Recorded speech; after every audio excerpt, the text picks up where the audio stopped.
Na hii kitu inaitwa chepkotut. Yes. So I know as an aviation specialist and as a pilot, ebu tuambie what is that? Hiyo chepkotut ni nini? Kwa sababu tulikuwa tunaambiwa sijui a lot of myths.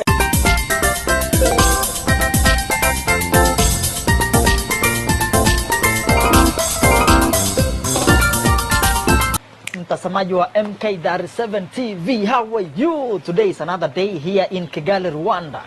And unajua nilikuwa natembea Rwanda nikapata a Kenyan pilot. Nikasema wacha tupige story hapa Rwanda. Angalau nimuulize story mbona ako hapa. Shida hapa ni chili in training, man. Ni baridi sana. How are you, bro? Thank you, bro. Happy to see you. Happy to see you. Unafanya nini Rwanda bwana? I had just flown into this morning to Kigali.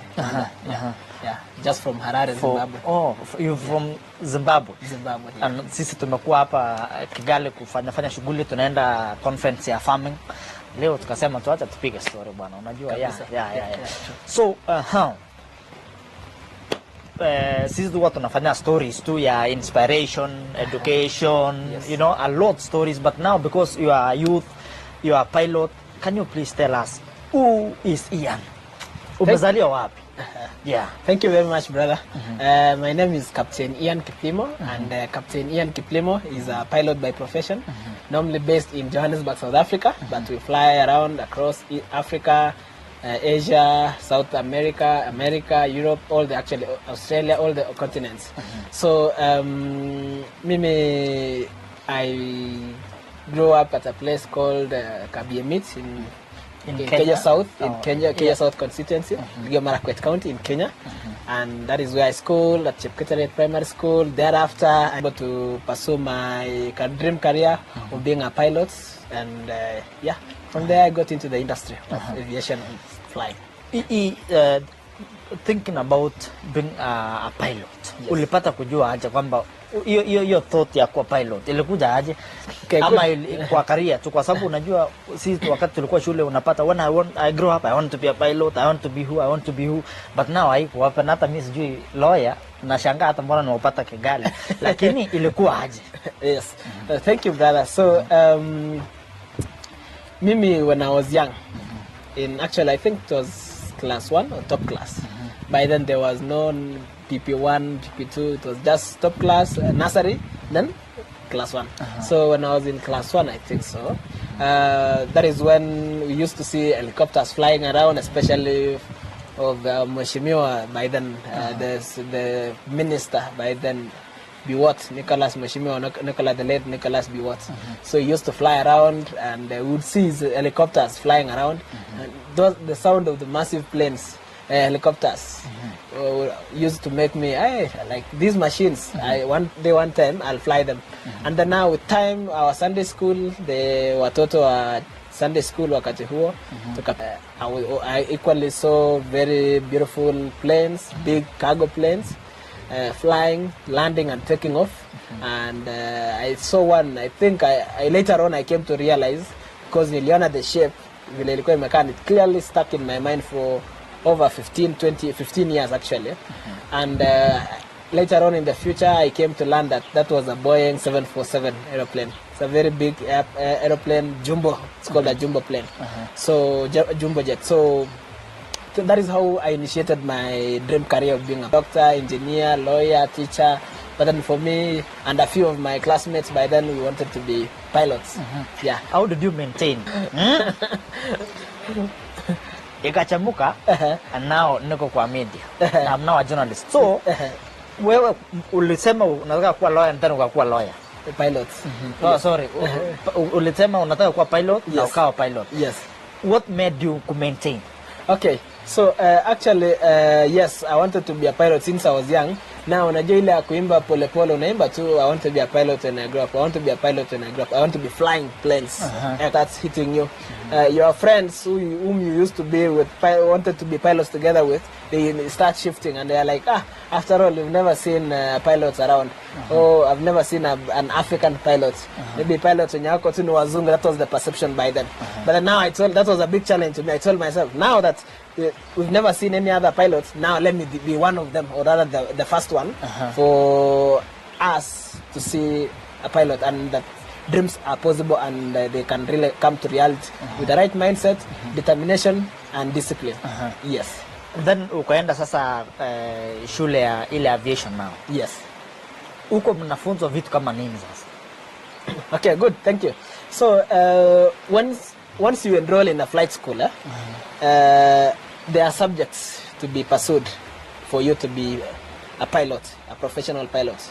So one, it actually draws back to the high school subjects, of which number one is mathematics knowledge, languages knowledge, especially English, physics knowledge, and sciences particularly, especially physics and biology, and then geography. Because when it comes to mathematics, those calculations, simple calculations, hata wewe ulifanya those, unaambiwa an aeroplane flew from town A to town B, this distance at this speed, what was the time? The formula at time is equal to distance over speed. So simple formulas like that, we still use them up there in the sky flying. Another thing is languages like English. English, we use it for communication, the reading, writing, listening and speaking. How do I, as a pilot from Kenya, talk to this pilot from here in Rwanda, this Rwandese pilot, talk to that pilot from Jakarta in Indonesia, talk to that pilot from Perth in Australia, that pilot from Tokyo in Japan, that pilot from, let's say, Riyadh in Saudi Arabia, that pilot from Doha, Qatar, talk of Amsterdam, talk of even Rio de Janeiro in Brazil. So all these days you're saying umefika? Actually, I've flown because we literally fly around the world. So you're interacting with people from various places, diverse cultures, who speak different languages. So now, but one uniting language is English. We say English is the aviation language. And then another subject that you need is physics. It's about flying, it's about forces. You're told of Newton's laws of motion, first law, second law, third law of motion. I mean, we literally apply them in flying. And then finally, geography. It's all about the weather. You're getting into the sky. It's all about the weather, types of clouds, nimbus, cumulus, cumulonimbus, stratus, and all those. Right now, it's raining. I can see in the sky we're having nimbus clouds and cumulonimbus clouds, because these clouds nimbus are dark gray clouds. Cumulonimbus is a combination of cumulus and nimbus. Actually, that cumulonimbus cloud is a towering, like because it's vertically developed. So, and then other stuff like layers of the atmosphere, the first layer, which is troposphere, stratosphere, and all those. Kuna bumps? Okay, yeah, the so-called bumps, Zico, but now we refer to the bumps, them as bumps, because that's how we can understand them here, upper ground. Turbulence occurs because of two reasons. One, clouds, when you hit a cloud, especially these heavy clouds like cumulus clouds, or even nimbus clouds. But then these light ones like stratus and cirrus clouds, they are very light, so you may not actually feel the impacts.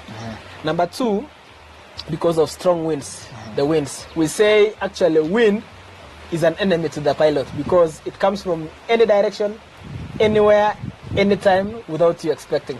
So and they change, they vary from one altitude to the other. Yeah, sometimes it might be calm on the ground, but as you get to 10,000 feet, 15, 20,000 feet, it becomes stronger, or rather the so-called windy. Yes. Talking of turbulence, yes. Huko kwetu Kenya tukigrow, kuna hii kitu inaitwa chepkotut. Yes. So, as an aviation specialist and as a pilot, ebu tuambie, what is that? Hiyo chepkotut ni nini? Kwa sababu tulikuwa tunaambiwa sijui a lot of myths. A lot of myths. Yeah. Tuambie. Actually, I understand what you say, because even as I grew up as well, tulikuwa tunaona ndege inapita, unaambiwa ni chepkotut, na hiyo ndege inatoka, mimi tulikuwa tunaambiwa hiyo ndege inatoka Cape Town in South Africa to Cairo, Egypt. So that was by then. Cape Town to Cairo was the kila asubuhi. Yes.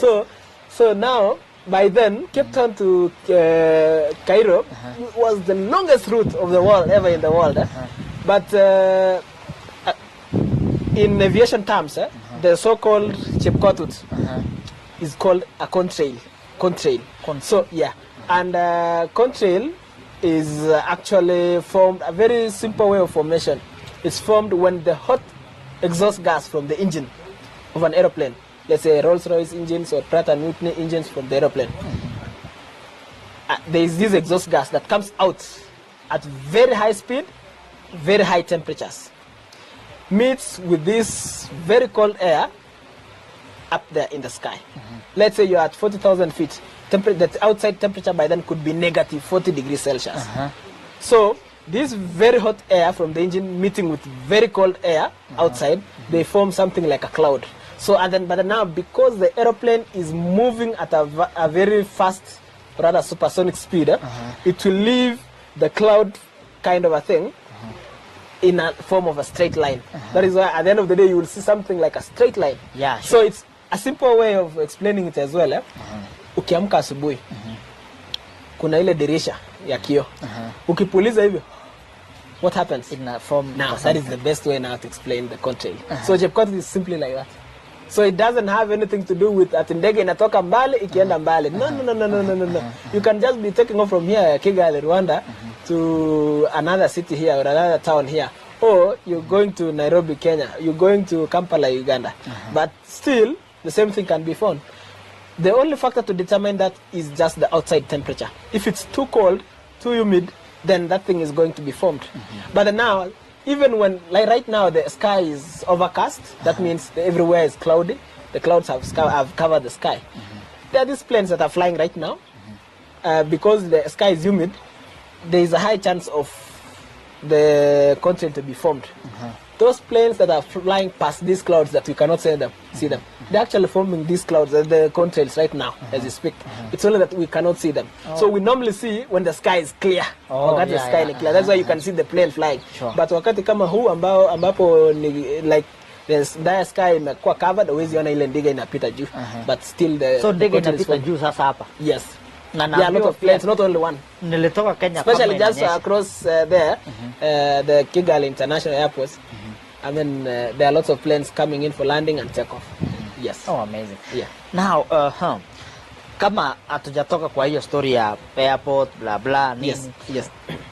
Wakati uko airport unataka ku fly. Yes. Ni kuna ile kitu kwa sababu kuna kitu unataka kutapeka. Yeah. What is that? Ebu tuambie kwa sababu pia mimi I felt that thing. Na it is so bad. Una feel like nataka tu kushuka ni wache ndege nitoka hapa. Yeah, true. So now yes, that thing is true. Whatever you are saying is true. Sometimes when you're taking off as a passenger or even as a crew or so, you have that feeling ni kama tumbo yote inataka kupanda juu kutoka nje. So kama kuna matumbo hapo, exactly that's the thing, ni kama inafika kwa koo. So the pressure difference in that when you're on the ground, it's actually physics. That's why I told you need physics in flying. When you're on the ground and the plane is seated on the runway, so there is a force, the issue of Newton's third law of motion, action and reaction. For every action there is a reaction. That plane is able to stop on the runway. I mean, it's able to sit on the runway in a very stable condition because of action and reaction. It's like exerting some action on the ground, then the ground is bringing back a force that's called reaction. That's why it gets balanced. Now, the same thing now, you're getting to the sky. The moment you just rolling is running on the runway for the aeroplane running on the runway before takeoff. The moment you just lift off, getting airborne, now the action from the weight of the aircraft, the action of pressing down because of gravity, pressing down, because it continually has a feeling of coming down because of the laws of the gravity coming. It's like a pull towards the center of the earth. But this time now there is no reaction because the ground is being left. Are you understanding? Yes, yeah, I'm getting pressed. Now the same thing. Remember, as the plane exerts some pressure on the ground, even you yourself, you are exerting pressure. So now the same thing happens to you. You are exerting some pressure on the ground, that's why you are stable. Now this time you are exerting on the ground, but there is nothing to resist. That is now the body, your body takes over. Yes. By now, everything in your body now are trying to balance that weight. Correct. So and that's why in the process you feel like ni kama tumbo inakuja hapa juu. Yes, because your body is doing this. Now there is something that should be happening, the reaction, to at least to balance. But there is no reaction now. So that's why it gives you another effect of you are sinking. You are taking off na kama una feel like ni kama ndege inaenda chini, kama you are sinking in water or so. Yes. Sa ukiwa ni nini wewe unaona kama pilot sasa hapo mbele ya ndege? Ni nini wewe unaona nini? Okay. So now actually there are two in flying. There are two types of flights. There is what we call PPL, IFR and VFR. VFR means visual flight rules. You're flying based on looking outside through the windscreen of the aeroplane. But now IFR is you don't necessarily in instrument flight rules. You don't necessarily need to look outside to fly. What you do is monitor your instruments on the screen. You're flying your instruments. Hata una haja na nje. Kukuwe na clouds ama kusikuwe, ikuwe clear ama isikuwe sio clear. You don't need outside. What you do is monitor your instruments. You've done calculations in your planning. You know that I'm taking off from Kigali International Airport. Let's say I'm using runway 03. After taking off from runway 03, I'll maintain a runway heading of 030 to an altitude of flight level 100. That's 10,000 feet. When I get to flight level 100, maybe I keep a left turn to a heading of 290 degrees. Okay. No, that's what I was telling you now. Because you're flying your instruments, you're doing calculations that you're taking off from Kigali here now to, let's say, Jomo Kenyatta in Nairobi, Kenya. So you have to do calculation. What's the heading from Kigali to Jomo Kenyatta? Let's say a heading of 060 degrees. So now I have to fly a heading of 060 degrees on my flight compass, right? So now, because I know I have to maintain 060 degrees, that means I don't need to look outside. What I'll be doing is just look at my compass. Am I maintaining 060 degrees? That's it, simple like that. Then you keep your speeds. I need a speed of, let's say, 400 knots. Am I on 400 knots for cruising? Yes. What altitude will I be cruising at? Maybe you check at your altimeter. Maybe you're this time around, because I'm doing an easterly heading, you can be like, I'm doing that 7,000 feet. Doing that 7,000 feet, cruising for 400 knots on your speed tape, and then the heading is 060 degrees. What else do you need? Your work is just to make sure that your plane is in that and monitoring your instruments like that. Damn it! Yes. Mtazamaji, mimi hapo sijapata kitu. Nimepata tu 060 degrees na speedometer 40 knots, 400 knots and 400. 400 knots, yeah, 400 knots. Hiyo sasa ni speed. Yes, that's the speed. Yeah. So maneno ya kilometers per hour tuliwacha hapa kwa magari. Tuliwacha kwa magari. Because now doing 400 knots is equivalent to almost doing 900 kilometers per hour. 900 kilometers per hour. Yes. Tuachie Mungu. Hapo wakati tumeland, kuna wale watu wenye wanasema yule madam inakaa kwa pale juu anasema flight 0 something it's flying at this time, get ready nini. How is the setup? Nikibook ndege mimi sasa. Yes. What happens until nipande? Until mpaka hata ushuke. Yes. Okay, good question by the way. For especially for people who want to experience flying. Yes. For either for the first time or for several times. This is what happens when you book a flight from maybe an agent or even yourself through your phone direct to the airline. Let's say you've used Rwanda Air or even Kenya Airways. So once you've booked, of course, they'll give you an email, they'll give you a flight ticket. Your flight ticket contains your name, it contains your flight number, airborne time you should be at the airport. If it's a domestic flight, domestic means local flight, that's what we say. Normally, you're required to be there at least 30 minutes before for checking in. But for international flights, most of the airlines do 3 hours before. You should be at the airport 3 hours before your flight. So if you are taking off at, let's say, 2 p.m. East African time, that means you should be at the airport 11 a.m. 11 a.m. Yes. So for the checking procedure and everything. So now once you've gotten your flight ticket, of course, you've been told, let's say you're doing an international flight. You're here in Kigali, Rwanda, International Airport, Rwanda. You want to take off to, let's say, New York in America. You're using, let's say, Air Rwanda.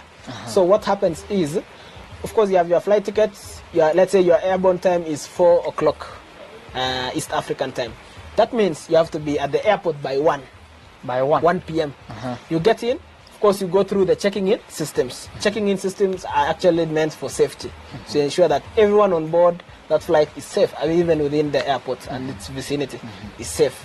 So you go through the checking procedures. You have your cargo, luggage, and let's say you have a bag like this. Your cargo, then there is a section that your cargo goes through. It should not exceed 23 kgs. once you go through that, that's when you part ways with your mzigo. Unaacha hapo, there is a belt. It takes it after scanning. You're given, it's put on a sticker. A piece of the sticker is given to you that has the number. Yeah, to sure. your mzigo. Yes, yes. The belt takes your bag. Unaachana na bag hapo. You go the other direction. You probably go through another checking in. Once you're done with that, you go to the waiting bay now because you're through with all the checking ins and everything is set. You wait for the aircraft. You wait to board the aircraft. By then, most of the times, the plane is already there. So you wait to be given directions on getting into the plane. Probably you'd get to the plane 15 minutes before your flight. Yeah, remember you got there, let's say 3 hours before. Let's say you take another 1 hour for checking in. So you already have 2 hours left. You'll stay at the waiting bay for 2 hours. But now after 1 hour, 45 minutes, you'll commence getting into the aircraft, boarding the aircraft. So that exactly by that time, the plane is Taking off.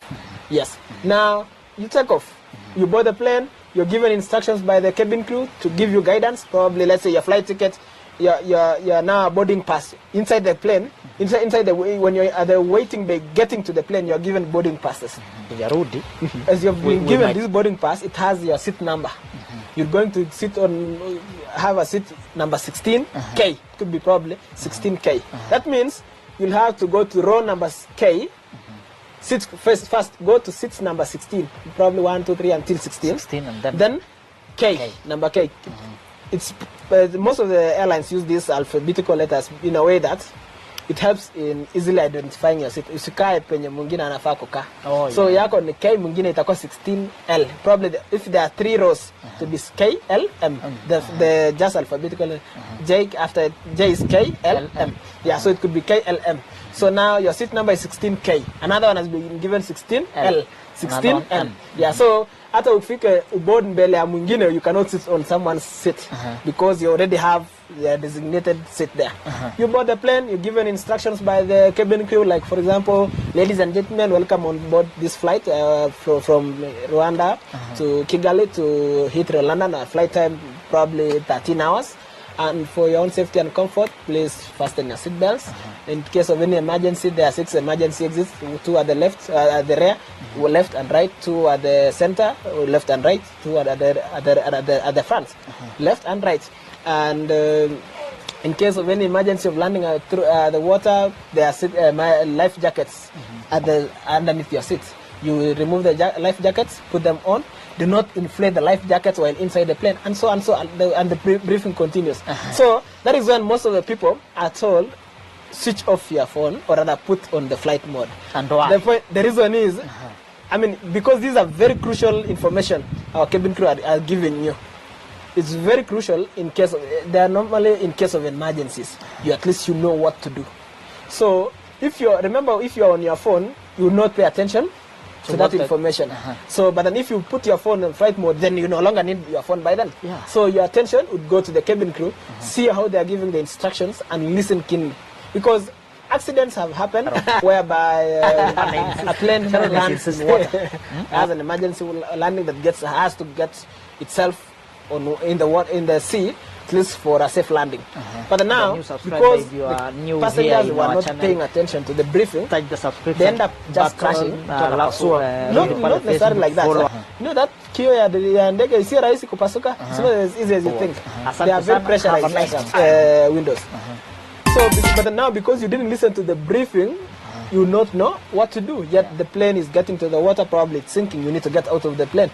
So that's why you're told, yes, put on your life jacket. There's a way you inflate, probably by kupuliza, by pulling another string at the bottom here to inflate. But now you've been told, do not, yes, it is inflatable, but now do not inflate the life jacket while inside the aircraft. While inside the aircraft. Yes, you put on, but do not inflate. The reason is, assuming the aircraft has gotten into the water, you have to swim through the exits, for example. Once you've swum outside the aircraft, that is when you inflate, and then you will float. The reason is, the vice versa happens. Most of these accidents that have happened, most passengers make a mistake of putting on the life jacket, I don't know, because of tension or not knowing, they just inflate while inside the aircraft. What happens? Water gets into the aircraft, and then now you just float. at the roof of the aircraft, you'll end up dying. The water will kill you because you will not even exit the because you will be buoyant. You'll be floating. Yes. Yeah, it's science. It's buoyancy. So you will keep floating. But now when you put on your life jacket without inflating, you will sink. So that's why you'll be able to go through the exit. Once you've swum outside the aircraft, that's when you inflate. Now it will automatically, you will float. And now you are on top of the sea, then the rescue team can help you out. Yes. Amazing. Yeah. Now, when landing, there is someone who says, if I'm here in Rwanda, I want to go to maybe, let me say, Perth. Yes. Someone said you have to land somewhere and then go somewhere. Kuna connection kama stage, ati unashuka hapa, unashika gari hapa, unaenda town service. Hebu tueleze sasa. Okay, good. Yeah, good point there. Lawrence. Yes, it happens under 2 occasions. One, assuming that flight was to go direct from Kigali to Perth, which is about around roughly 19 to 20 hours, non-stop. It's possible, but now remember, it also matters which aircraft are you using. If you're using, let's say, a Boeing 737, so a smaller aircraft, the range is quite shorter. That means with all the fuel inside the aircraft, like full tank, let's say it could take you less hours compared to the 20 hours. That means if you go continuously, you'll have what we call engine flaming. Your engine will flame up out of fuel, right? But now, let's say a 777 could take you 23 hours non-stop. Yeah. You see, you can do that possibly. You can go to the 19 or 18 hours without stopping with that. So that means if you use a 737, you have to stop somewhere to refuel. That's why you say now come on a connect. You have to land at an airport, then you refuel. The same plane. Yeah, yes. And then refuel and then you take off again. Number 2, it depends. It also, the other reason is airline. Let's say you've taken off from here, Kigali, Rwanda, but then you want to go direct to the same destination, 19 hours, but you're using Qatar Airlines. What happens is, once you've taken off from a native country, a different country, you always have to land at the first landing will be your own country for that airline. That means you have to go to Qatar first and then connect to yes, yeah, whether with the same plane or another plane from Qatar Airlines. So if you use Kenya Airways, you have to go to Nairobi, Kenya first, then go to Perth.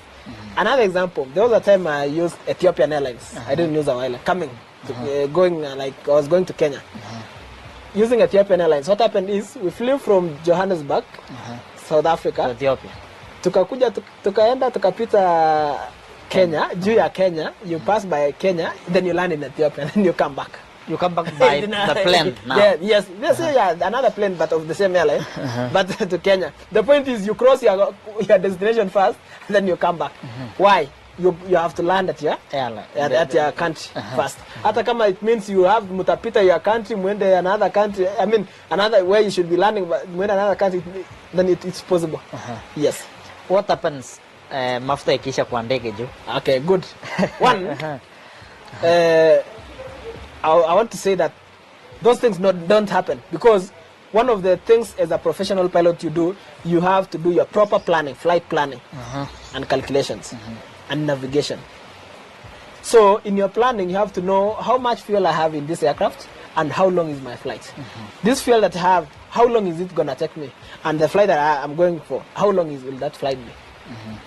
From Kigali, Rwanda to Nairobi, about 1 hour, 30 minutes. You have fuel endurance of 3 hours. Then that is very okay, because you land in Nairobi after 1 hour, 30 minutes. Out of the 3 hours, you still have another like 1 hour, 30 minutes on board. So, under very minimal circumstances, unless an emergency, but under very minimum circumstances do this happen of fuel. Engine flaming is basically your engines getting burned on their own because the turbines are running, but there is no fuel. So you're crashing those engines. They will burst and then crash. The engines will flame out. Other than the engine flaming, Yes. what other technical errors normally happens when Now- while in the nini? Now, once the engines are flamed, because it runs the aircraft, now other technicalities will happen. Of course, you have to come down because you're no longer, because the engines, the work of the engines actually is to sustain you in the sky. The systems, the controls as well, that are controlled by the engine will just shut down. But then those ones that are working from the battery side of it, the AP auxiliary power units system, then they will still keep running, but it will be pointless. By then, now, once your engines are flamed out, don't think of continuing with the flight because you cannot go anywhere. So you prepare for a crash landing. Yes, you have to make an emergency landing because an engine failure, having engine failures. So you have to make emergency landings. And you can land in the forest. Yeah, you can land anywhere as long as it's safe for the, especially for the occupants of the aircraft. If it means that the plane will be harmed in one way or another, but the passengers will be safe and the crew, then that will be the best option. Yes. The point of a crash landing is, or an emergency landing is always saving the people on board. Yeah. Yes. Whether the aircraft will crash or not. But now, ensure that the people on board are safe as much as possible. I heard you talking about keeping 16 knot. Are there some lanes in the sky? Good question. And are there some crashes? Because unaweza pita kwa line ya mtu. No, good. Yes. So now the thing is, Yes. In flying, we have what we call airways. Airways, ni kama useme like so-called barabara as you say. But now they are not actually barabara. They are not even visible. These are headings that are just in the sky. I mean, you do your headings on the they're already on the maps. But now you use them. You use your compass and what you call DI, direction indicator, while flying up there in the sky. So you know that for Airway Papa Alpha maybe 634, an Airway like that, probably its headings are 120 degrees, while you are routing maybe to Juba, for example. And the altitudes, the range of altitudes is from, let's say, 30,000 feet to 38,000 feet. Now, that's one. Number two, about the airways. Number two, as you said, is it possible mugongana? Yes. Okay, kugongana only happens under mistakes. Either from the pilot or from the radar or from the flight control. And those are only for under mistakes. Before hata uendelee na hiyo, can you see another plane coming? Okay, good. And do you talk with the other person flying? Okay, good. Yes. So now, good questions, Lawrence. As I continue with the other one first, there is another rule. Any flights that are going in an easterly direction, they have to make odd altitudes, odd number altitudes in an easterly direction. Whether you are going to the northeast, to the east, or the southeast, you have to keep odd number altitudes. Let's say you're doing 31,000 feet, 33,000 feet, 35, 37, 39, 41. Yes. Right? For the vice versa again. Now, those ones going to the west, they do even number altitude. 32,000, 30, 32, 34, 36, 38, 40. So now this one is going to the east, which is 37,000, and there is another one coming to the west, 36,000 or 38. So you see, you'll not collide. The only point that you collide is under mistakes. Let's say you're going this way, but you're doing 37. You're going into another airspace. You get? Yes. Yeah. Another question that you asked is about if unaweza ona mwingine. Yes. Okay, visibility only happens because first I told you, flying by that altitudes, by those altitudes, you're doing IFR, instrument flight rules. You're using your instrument, so you don't necessarily need to look outside when flying. But now under clear sky, you can look. When the sky is clear, I mean that means the clouds are not there actually by then, and the visibility is high, especially past 5 kilometers, 5,000 meters. That is, you can see even another plane probably right ahead of you, in front of you, on your side, or even on top of you. You can see that, I can see this plane probably on the same, doing another heading, but going in the same direction with you. And you can even see what other sometimes. I remember there was a 747. I could even see we were in a place called Hanoi. Hanoi in those sides of Vietnam. Yeah. So I saw Cathay Pacific Airlines. I could even read the name of the airline Cathay from the plane. Pacific. Yeah, they were just ahead of, on top of us, but flying the same direction. And it was from the same the same thing we were talking of, contrails. Contrails, the Chepkatut. It was forming the 747. So it was forming 1, 2, 3, 4. 4 contrails. Ikienda hivi. So it's like I kind of overtaking. They were cruising at higher speed. But they were on top of us. We were actually doing 38,000 feet. And I think they were doing 40,000. 40. So they were just 2,000 feet ahead of us, on top of us, but ahead. So you can see them. So that was under clear sky. Yeah.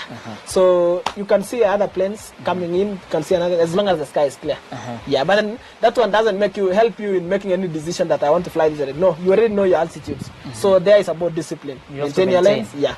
Then another one you asked is communication. Yes. When you are within one airspace, there is what we call radio frequency.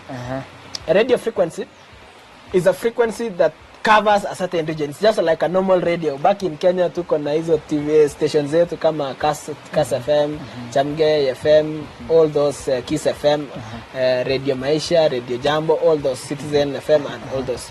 So the same thing, every FM has got its own frequency, right? For you to tune to Kass FM, it's probably in Eldoret 90.0. Yes. So that's its frequency. The same thing. You get to the sky. It has got frequencies. For every airspace has got its own frequency. Let's say here in Kigali, it has its own frequency. You go to Nairobi airspace, its own frequency. Eldoret airspace, its own frequency. Johannesburg, its own frequency. Let's say, for example, Johannesburg radar. The frequency is 127.400. That's 127.400. So now, once you are in the Johannesburg radar in South Africa, in information airspace, you have to tune your aircraft to that frequency, 127.400. So that you can communicate now, with them. you can listen to anyone in that airspace, and whatever you say, or rather you communicate in that airspace, is heard within that airspace. So it helps in communication, knowing who is where, doing what. Let's say, for example, you'll be like, Johannesburg information, this is Zulu Sierra Foxtrot Romeo Kilo, it's a Boeing 777, airborne from Cape Town International Airport, routing to Heathrow International Airport in London, doing an altitude of 40,000 feet. Thank you. Wow. Zulu Sierra Foxtrot Romeo Kilo. That aircraft. So you introduce yourself. Yes. Blah, blah, blah. Where you are, where are you, and where you coming from, and where you're routing. Hata kukiwa na any technicality problem unasema kwamba me and blah blah. Now you'll the same thing. Let's say you're having an emergency. Let's say engine failure. You have to communicate to that airspace. There's an international frequency of engine failure. So you have to communicate. Let's say Johannesburg information. Zulu Sierra Foxtrot Uniform Juliet is a Boeing 777 experiencing an engine failure of the engine 1. But initiating a descent, preparing for a landing, probably at this aerodrome. Currently on the descent from flight level 400, that's 40,000 feet. And any traffic, please keep a watch out. Zulu Sierra Foxtrot Uniform Juliet. Nice. You have to make communication. Flying actually is more of, there are 3 things we say in aviation flying. A and C. Not ile ANC ya chama in Kenya. Hata kuna South Africa pia. Even in South Africa is a political party inaitwa ANC. No, ANC in aviation means where you are and where you are routing to, and then communicate. Now take all the 2 things and then put them into communication. Oh yes, amazing. So that would be the best way of flying. Before we come back, yes, nini huwa inaharibika kwa ndege? Sana kwa sababu gari huwa inapelekwa kwa garage, si ndio? Nini huwa inatengenezwa kwa ndege sasa, like inaharibika na kutengenezwa? Yes, ile ya kufanyia tu kama ni ku-inflate, kufanya nini kama vioo nini, hebu tuambie. Repair, servicing, maintenance is always there. I remember these are machines, and a machine requires maintenance. A machine needs to be maintained. A machine needs to be serviced, and a machine needs to be maintained and everything. So if you don't take care of the machine, what will happen? It breaks down. It breaks down, and whether the machine breaks down or not, it has to be serviced for it to continually do whatever it should be doing.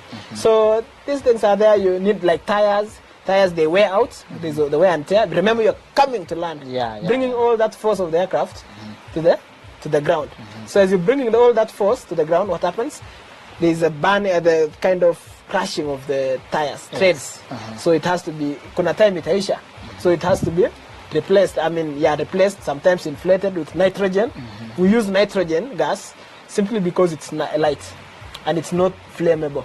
We don't use oxygen simply because oxygen is very flammable. So you're coming in to the runway at higher force, all that weight, and then crashing the plane on the ground. As you crash it on the ground, it produces some flames sometimes. Unaona moshi. So if that moshi toka if it crashes the entire tire, then that oxygen comes out. Burning would occur. Bust. Yes. Haya, kuna swali lingine hapa ngumu sana kwangu. Najua ni rahisi kwako. Mtu aliwahi niuliza, kwani gari na ndege inatumia mafuta gani? Akaniambia mimi najua gari ni petrol na diesel. Ndege inatumia nini? Okay, good. Just very simple. It's actually okay, vile umesema maybe huenda ni ngumu kwako, but it's very simple. For ndege, there are two types of fuel. There's what you call avgas, and there's what you call jet A1. This depend, the kind of fuel an airplane uses depends on the type of engine. For these piston engines, small engines, like for Cessna, Piper, and Sana, what they use is piston engines, and so they use avgas, aviation gas. This avgas is very light. If you compare with diesel and petrol for magari, you would at least compare it with petrol because it's light. Remember, for an avgas fuel, during hot weather season, if you uchote some fuel ya avgas, uka kwa mkono na utupe juu, haitafika chini. Why? Very highly flammable, it vaporizes easily. It changes from liquid to gas state very easily with even minimal temperatures. Now, the jet A1 fuel is used by turbine engines. Those heavy engines, big engines that have got turbo sections. For an engine, the turbine engines, it has got sections. Kuna turbine stage, kuna combustion stage, compression stage, all within one engine. So as the air gets in, the fans propels the air at very high velocity. It gets to the compression stage. From the compression stage, it gets to the turbine section. In the turbine section, that's where the burning takes place. Combustion now. Turbine section, after turbine, it's combustion stage, where the burning of the fuel, the mixing of fuel and the gas, oxygen, occurs, and then gets burnt. Gives the engine the power, and then it's given out as an exhaust from the exhaust section of the engine. So now, because all that process, all this, it needs some heavy fuel. That's why jet A1 fuel is used. So it's like same diesel for those are the. So it's the avgas and the jet A1. Jet A1. Oh, yes. Nice. Yes. Akina nani wanafanya kazi kwa ndege kando na passengers? Kwa sababu kuna nini? Kuna watchman kwa ndege. Security. Wanachunga nini, by the way? Now, okay. Other than the passengers, we have the cabin crew. Cabin crew. That is now you. Not really. No. Since we are pilots. Oh, pilots. We have pilots and we have the so-called cabin crew. Cabin crew, no wale tunaita for the ladies wanaitwa air hostess. Sana tumesikia air hostess. For the men wanaitwa stewards. Stewards. So hao ndio wanasaidia passengers at the cabin section. Pilots sana wanakaa cockpits. They do the flying and everything. Cabin crew wanasaidia passengers in terms of kuwapea vyakula, meals, kuhakikisha the mizigo imewekwa the luggage compartments vizuri, kuhakikisha passenger akiwa na issue anaweza saidika, kuwaonyesha penye lavatories ziko, kama tunaita washrooms ama tunaita toilets, lavatories. Yeah. Wataonyesha, watasaidia, watawapea briefings and everything. They're actually there to help you as a passenger. So, and then now the security sana at the airport. Yes. To ensure that, planes are very expensive, and almost everything at the airport is expensive. So yeah, it has to be well taken care of. True. Like a Boeing 777, a 777, costs Kenyan shillings around 35 billion, not million. billion. B, yeah, that's What? 5B. So, and that's the only one. Go to OR Tambo International Airport in South Africa. Go to, not even far. Go to Jomo Kenyatta International Airport in Kenya, Nairobi. How many planes, as you're speaking, are on the runway right now? And how many planes are just parked at JKI? It could be over even 1,000 planes.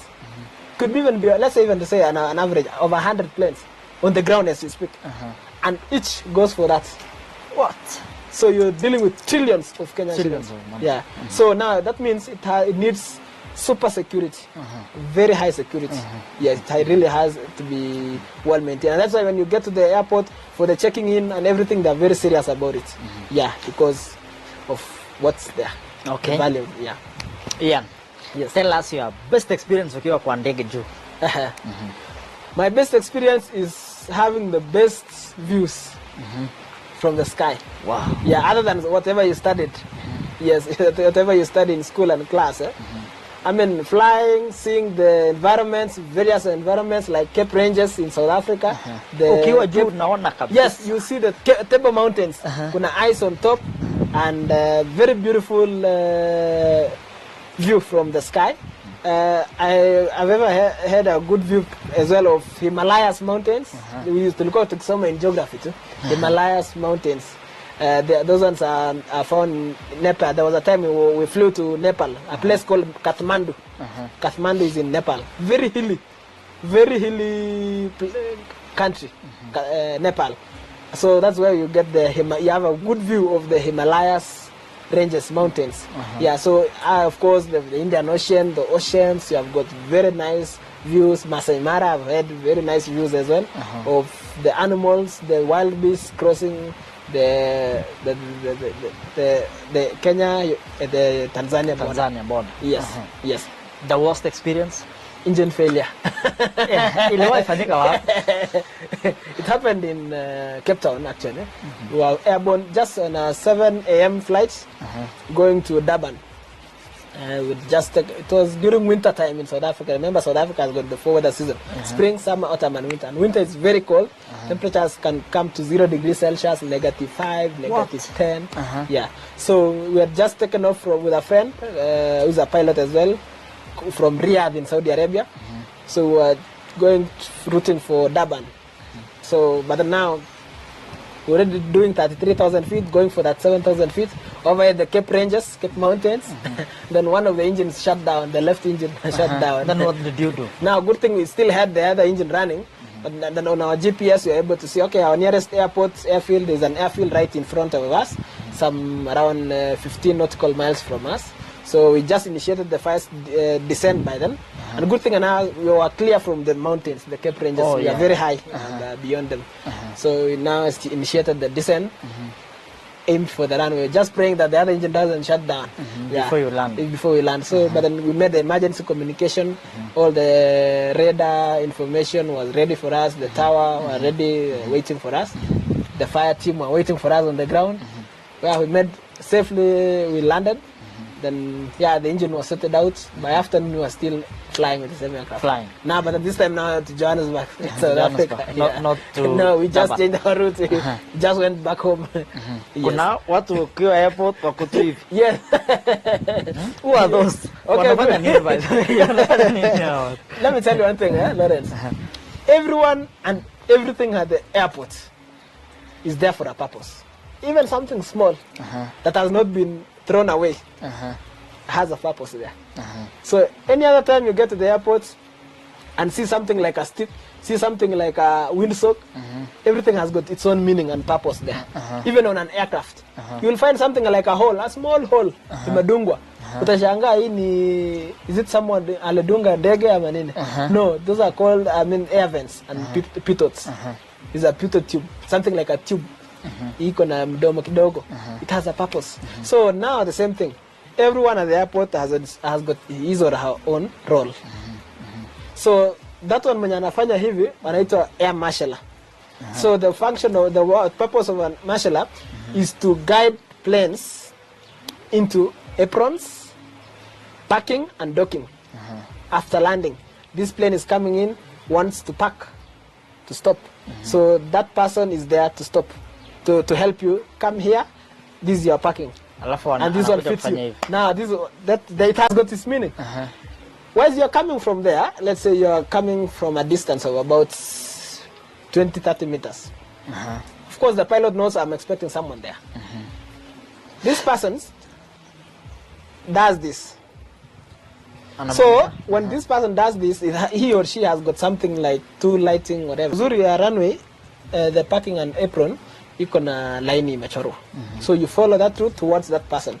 So as you come, let's say you've gone to the right of the center line. We call it center line. So the person will do this. So as he or she has done this, it means umeenda huku, come this way. So now you come. As you're coming now, he does this. Yeah, come evil like that. So you're already on the center line. But then if you go to the left, you do stop this and then do this. Yeah. It means you've gone this direction, come over here. Now you come, maintain, come.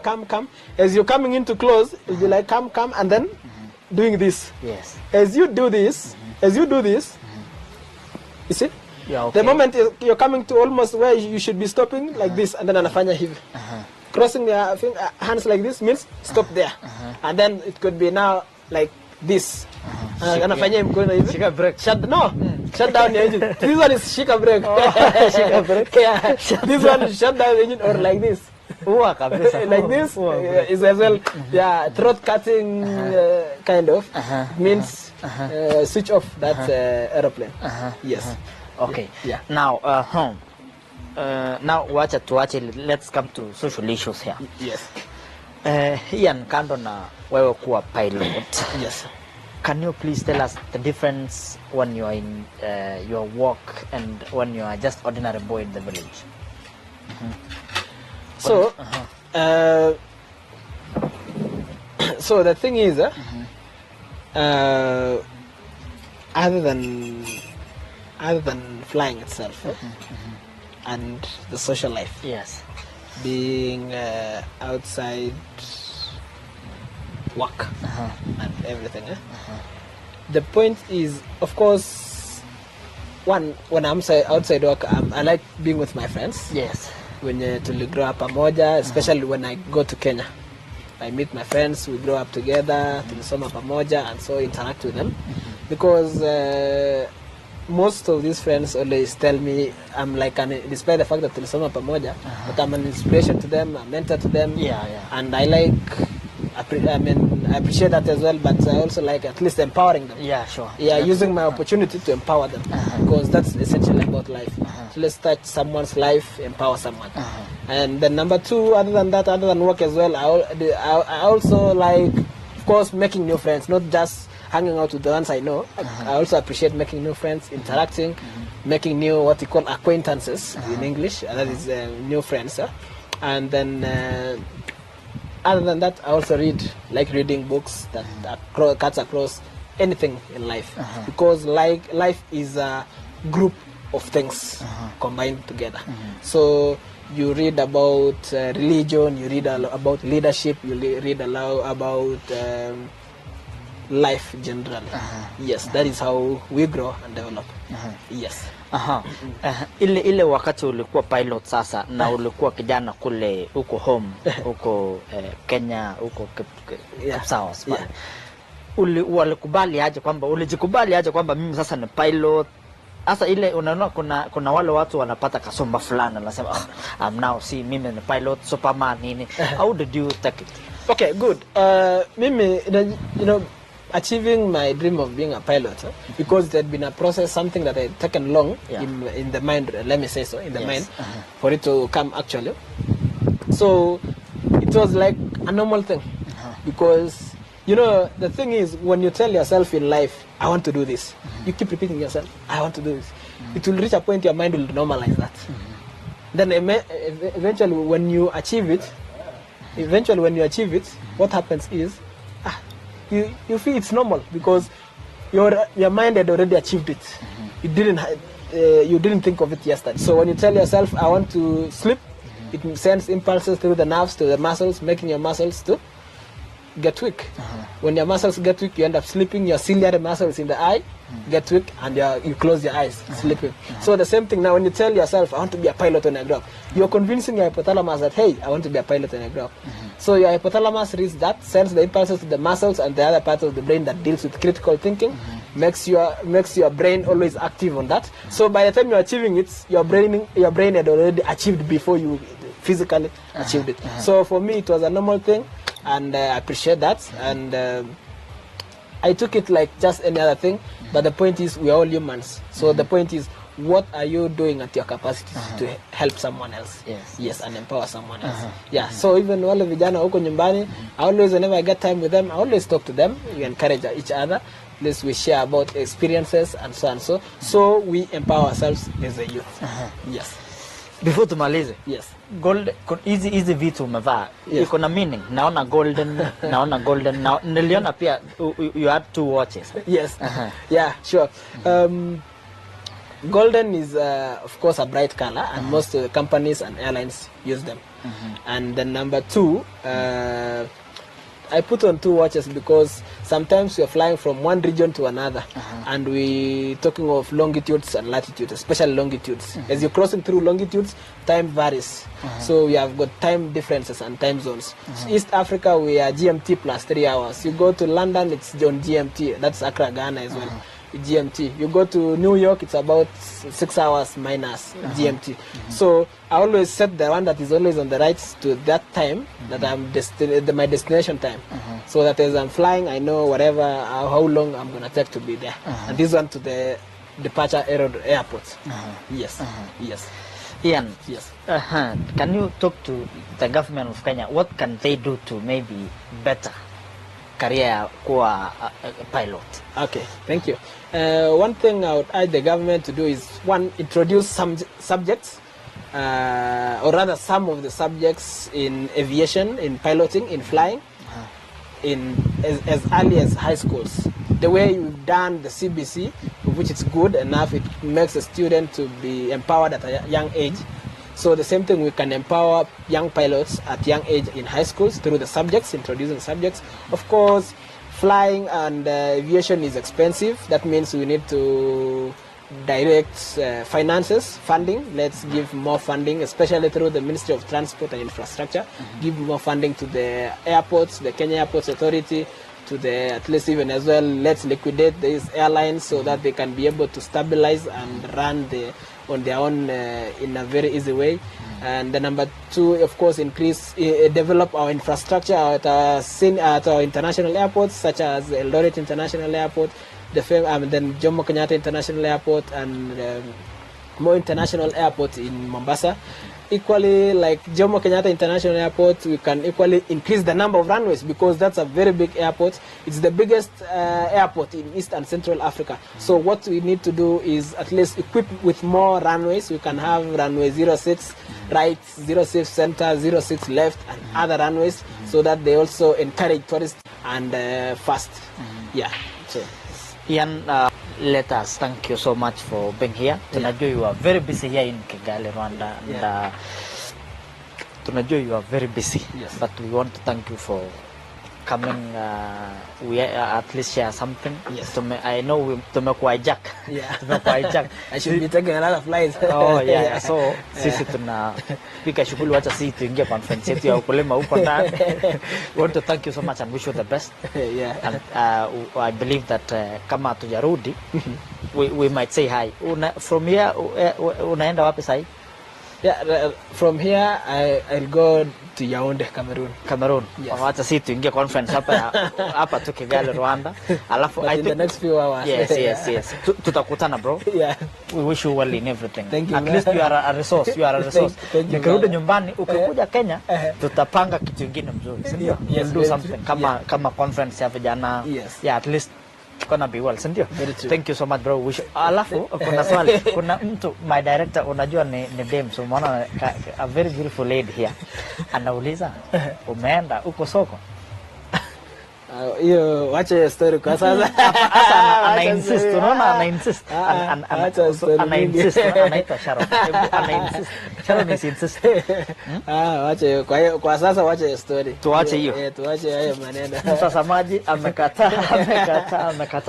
We are here in Kigali as MK7 TV and we want to appreciate you so much for being here. Wale watu wenye wanarudi, wale subscribers, keep on subscribing. The new subscriber, if you are new here in our channel, touch the subscription button, alafu rudi pale Facebook, follow us MK7 TV, and we thank you for being here with us. Support tutafika wote. Asante sana, have a nice time.